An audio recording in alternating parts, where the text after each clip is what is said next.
আসলে বন্ধুগণ, আজকে নতুন একটা নিউজ হাজির হয়েছি। সে নিউজটা হচ্ছে, আমরা তো জানি যে বর্তমান সময় কিন্তু আসলে ছাত্রছাত্রীদের আন্দোলন করে কিন্তু দেশের স্বৈরাচার সরকার হাসিনা কিন্তু সরিয়ে দিয়েছে এবং হাসিনা কিন্তু পদত্যাগ করে কিন্তু পালিয়ে গেছে। তো এরপর আমার নেক্সট হচ্ছে আসলে তারপরে যে সরকার কী হবে, প্রধানমন্ত্রী কী হবে, সেই বিষয়টা নিয়ে কিন্তু বর্তমান সময়ে কিন্তু আলোচনা হচ্ছে আসলে। অনেকেই জানতে চাচ্ছে আসলে প্রধানমন্ত্রী হিসেবে কাকে চাচ্ছে আসলে। অনেকে বলতেছে আসলে ডাক্তার মিজানুর সাহেব আজহারের সাহেবকে চাচ্ছে এবং অনেকে বলতেছে ডাক্তার ইউনূস সাহেবকে চাচ্ছে আসলে। তো আসলে দেখা যাক আসলে সময় ছাত্ররা আসলে তারা কি ঘোষণা করে আসলে। তারা দেখা গেছে আসলে ছাত্ররা কিন্তু ঘোষণা করে দিয়েছে আসলে ডাক্তার ইউনূসকে কিন্তু তারা বর্তমান সময়ে সরকার হিসেবে চাচ্ছে আসলে সাময়িকের জন্য আসলে। তারপরে দেখা যাক আসলে সরকার প্রতিটি সরকার কে হয় আসলে। যশোর জনগণ কিন্তু আসলে অনেকেই মিজানুর হাজারকে চাচ্ছে আসলে যে সেজন্য সরকার হয়ে যায়, একজন দেশটা যেন ইসলামিক রাষ্ট্র হয়ে যায় আসলে।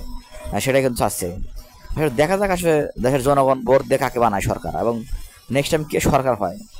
যেই সরকার হোক আসলে, এরপরে যে কেউ দুর্নীতি করতে চায় অবশ্যই তাকে একবার থেকে দুই ভাবতে হবে। কারণ যে পরিস্থিতি দেখাইছে আসলে ছাত্ররা আসলে দেখাই গেছে আসলে, একদম দেশটা স্বাধীন করে দিয়ে গেছে আসলে এই স্বৈরাচার সরকার থেকে। যে একটা পরিস্থিতি ছিল আসলে, এই স্বৈরাচার শেখ হাসিনা খুনি সরকার আসলে মানুষ স্টুডেন্ট মেরে কিন্তু তাদেরকে গুম করে দিয়েছে এবং বহুত হত্যাকাণ্ড চালিয়ে গেছে আসলে।